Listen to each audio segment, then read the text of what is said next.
এসব গোয়েন্দাদের দরকার নেই। অনেক গোয়েন্দা আমরা দেখেছি, এরা গোয়েন্দাগিরি কিছুই জানে না। জেমস বন্ড বানানটাও লিখতে পারবে কিনা আমার সন্দেহ আছে। ওরা খালি সিনেমা দেখতে পারে, দ্যাটস অল। আমি জানি, আমার বন্ধুরাই তো বলেছে, তারাই তো ওখানে গোয়েন্দা। কারণ তুই কি আমার উপর গোয়েন্দাগিরি করবি? কি করবি কর। কিছু করতে পারবে না।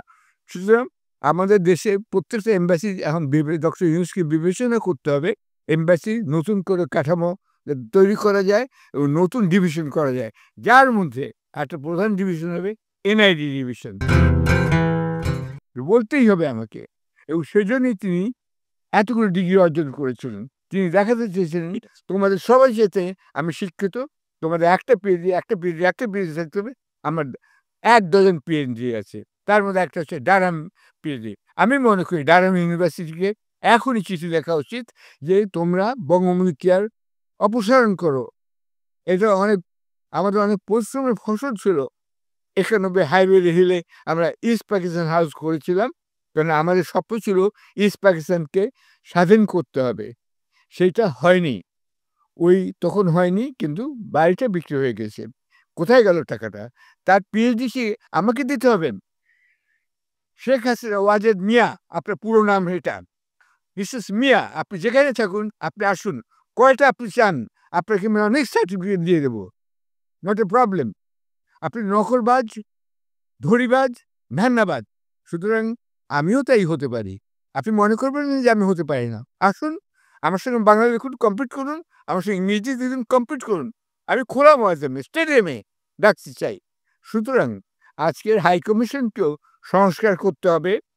এইটা একটা করতে হবে, এনআইডি ডিভিশন করতে হবে, যেখানে অ্যাম্বাসেডর অ্যাট লার্জ বা এনআইডি কার্ড করার জন্য যিনি যাবেন, তিনি গেলেই তো পাবেন না। তাকে তো ওখানে গিয়ে বার্লিন হোক বা মাদ্রিদ হোক গিয়ে মেলামেশা করতে হবে। সুতরাং সেটা একটা ডিভিশন করতে হবে। আর আরেকটা করতে হবে, সেখানে যে ইকোনমিক মিশন করতে হবে। এম্বাসির আর consular mission, consular, economic, NID. এনআইডিটা ইম্পর্টেন্ট এই জন্য, আপনারা বুঝতে পারছেন না, আপনাদের সবার বয়স হয়ে যাচ্ছে। আমি বুঝতে পারি, এখন আয়নার সামনে না দাঁড়ালে নিজের চেহারাই নিজে মনে করতে পারি না। কালকে আমার একটা দাঁত পড়ে গেছে, আমি আরও ফোকলা হয়ে গিয়েছি। আচ্ছা, সুতরাং আপনাদেরও তাই হবে। কিন্তু যতক্ষণ এই প্রজনন প্রক্রিয়া, মানুষের মধ্যে প্রেম ভালোবাসা বজায় থাকবে, নারীরা যতক্ষণ স্বামীর পাশে বিদেশে থাকবেন, তখন বিদেশিদের সংখ্যা আরও অনেক বাড়বে। এবং এটার সঙ্গে লিঙ্ক আছে অনেক কিছু, অর্থনৈতিক লিঙ্ক আছে। একটাই যেমন উদাহরণ দিচ্ছি, আপনাদের সিঙ্গাপুর এয়ারলাইন্স এত বিখ্যাত এয়ারলাইন্স, তাদের জনসংখ্যা কত? কিন্তু বাংলাদেশ বিমানের ক্যাপটিভ জনসংখ্যা আছে, যে তারা সবসময় বাংলাদেশ বিমানে উঠতে চায়। কিন্তু সিঙ্গাপুর এয়ারলাইন্সের সঙ্গে আমাদের সংখ্যায় তো মিলেই না। আমাদের এয়ারলাইন্স নাই কেন? আমাদের এয়ারলাইন্স যদি থাকে, তাহলে সেই এয়ারলাইন্সে সাইপ্রাস থেকে হোক, আপনার সার্ডিনিয়া থেকে হোক, স্টকহোম থেকে হোক, সবাই কিন্তু বাংলাদেশ বিমানে আসবে। টার্কিশ এয়ারলাইন কিন্তু এখন ইউরোপের সবচেয়ে বড় এয়ারলাইন হয়ে দাঁড়িয়েছে। এই প্রসঙ্গে একটা ছোট্ট গল্প বলতে চাই। আমার এক ভাগ্নে, সে আমার সঙ্গে কাজ করতো, যখন পত্রিকাতে বন্ধ করে দেওয়া হলো, সে চলে গেল ইটালিতে। কী করে গেলো আমি জানি না।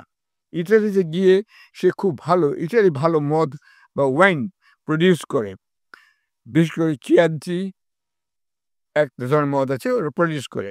তো ও নিজে কিন্তু কোনো মদ খায়নি, এখনও খায়নি।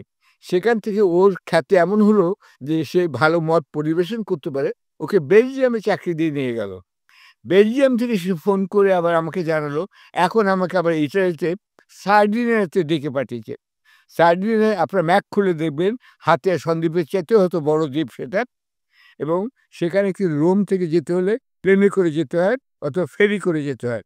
সার্ডিনিয়াতে একমাত্র বাঙালি হচ্ছে আমার সে ভাগ্নে, যার নাম হচ্ছে সজীব। কিন্তু এখন তার নাম কিন্তু সজীব নেই। সে কিন্তু ওখানে কেন নিয়েছে জানেন? ওখানে নিয়েছিল বিকজ নট অনলি সে ভালো ককটেল বানাতে পারে, ভালো মদ খাওয়াতে পারে অতিথিদের, বাট ও আরেকটা কোয়ালিফিকেশন আয়ত্ত করেছিল। এই কোয়ালিফিকেশনটা আয়ত্ত করাটা আপনাদের মনে রাখতে হবে। সেটা হচ্ছে সে সুশি, জাপানিজ খাওয়া সে আবিষ্কার করেছিল। এবং তার ওখানে ইটালিরা মদ খেতে এলে সে সুশিও খাওয়ায়। তারপরে সে এত বিখ্যাত হয়ে গেল যে তার নাম এখন চেঞ্জ করে সে এখন সঞ্জীব কুমার হয়ে গেছে। আমি বলি, "তুমি করো কি?" বলে, "আমাকে তো প্রতি সপ্তাহে টেলিভিশন করতে হয় এখন। রোমে নিয়ে যায়, আমি কি করে সুশি বানাতে হয় সেটা শেখায়।" ভেবে দেখুন আপনারা, একটা বাঙালি ছেলে, আমার বাড়ি হচ্ছে রসুল্লাবাদ কুমিল্লাতে, কুমিল্লার ছেলে, সে ইটালিতে গেছে, ইটালিয়ান শিখেছে, বেলজিয়ামে গেছে, ফ্রেঞ্চ শিখেছে, বেলজিয়ান শিখেছে, তারপরে এখানে সে আবার ককটেল বানানো শিখেছে এবং তারপরে আবার সে জাপানিজ শিখেছে। সজীব কুমারের রেসিপি ইটালিয়ানের এখন জাপানি খাচ্ছে। এইটা করা খুব ইম্পর্টেন্ট। ইম্পর্টেন্ট এই জন্যই, ইউনুস সাহেব কিন্তু একটা কথা ভালো বলেছেন যে উদ্যোক্তা হতে হবে। ইউনুস সাহেব নিজে কিন্তু উদ্যোক্তা। তার অন্যান্য গুণ বা গুণের অনুপস্থিতির সঙ্গে আমরা এখনো পরিচিত হইনি। হয়তো আস্তে, আস্তে হব। সো ফার সো গুড যে তিনি কতগুলো জিনিস উদ্ভাবনী করার চেষ্টা করছেন এবং বলছেন যে উদ্যোক্তা হতে হবে। কেন ১৫ বছরের মেস ১৫ মাসে সমাধান সম্ভবপর নয় এবং সরকারের পক্ষে এত চাকরি দেওয়া সম্ভব নয়।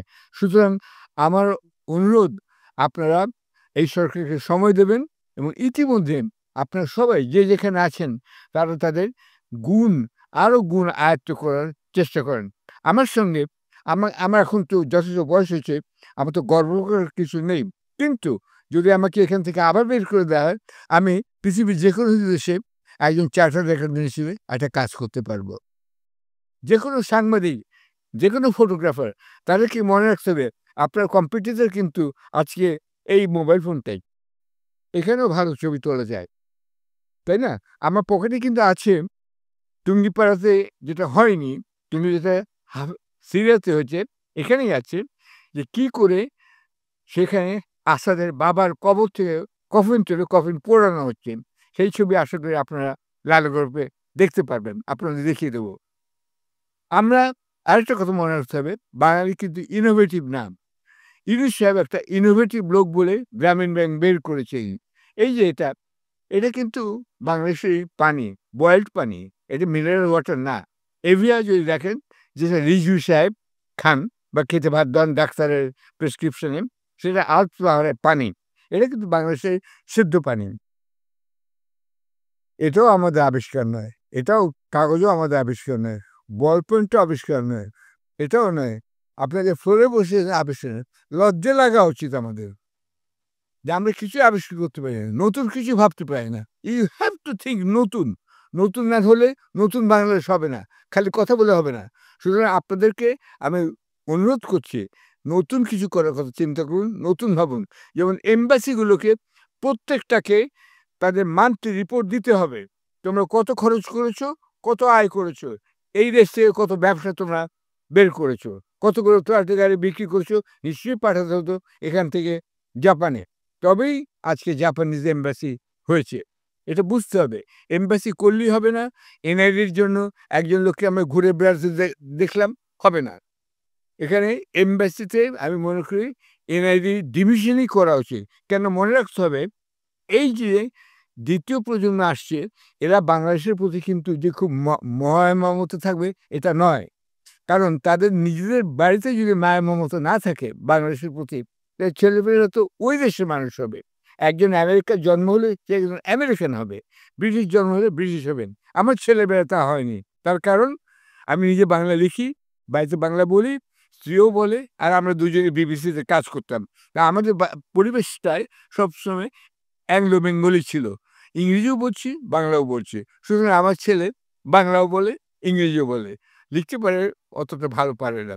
তা আমি অনুরোধ করব, যেহেতু আমাদের এই যে আজকে যদি বাংলাদেশ বিমানের পরিধি বাড়াতে চাই, আয় বাড়াতে চাই আমাদের দেশের, এই একটি ক্ষেত্র থেকেই প্রচুর আয় করতে পারেন। ভেবে দেখুন, থাই এয়ারলাইন্স, সিঙ্গাপুর এয়ারলাইন্স এবং আপনার যে টার্কিশ এয়ারলাইন্স, এরা যে করেছে সেটা কিন্তু আপনার মনে রাখতে হবে। গুণ আয়ত্ত করুন এবং পরিধি এম্বাসির একদিকে যেমন ছোট করে আনবেন, এসব গোয়েন্দাদের দরকার নেই। অনেক গোয়েন্দা আমরা দেখেছি, এরা গোয়েন্দাগিরি কিছুই জানে না। জেমস বন্ড বানানটাও লিখতে পারবে কিনা আমার সন্দেহ আছে। ওরা খালি সিনেমা দেখতে পারে, দ্যাটস অল। আমি জানি, আমার বন্ধুরা একটু বলেছে, তারাই তো ওখানে গোয়েন্দা। তুই কি আমার গোয়েন্দাগিরি করবি? কি করবি কর। কিছু করতে পারবে না। সুতরাং আমাদের দেশে প্রত্যেকটা এমবাসি এখন ডক্টর ইউনূসকে বিবেচনা করতে হবে, এমবাসি নতুন করে কাঠামো তৈরি করা যায় এবং নতুন ডিভিশন করা যায়। যার মধ্যে একটা প্রধান ডিভিশন হবে এনআইডি ডিভিশন। তার কারণ শুধু ধরা যাক তাকে আমরা বললাম যে, "তুমি অ্যাম্বাসেডর এট লার্জ হও, প্রত্যেকটা জায়গায় যাও।" তার কাজ খালি হবে মনিটর করে দিয়ে রাখা, কাজটা ঠিক হচ্ছে কিনা।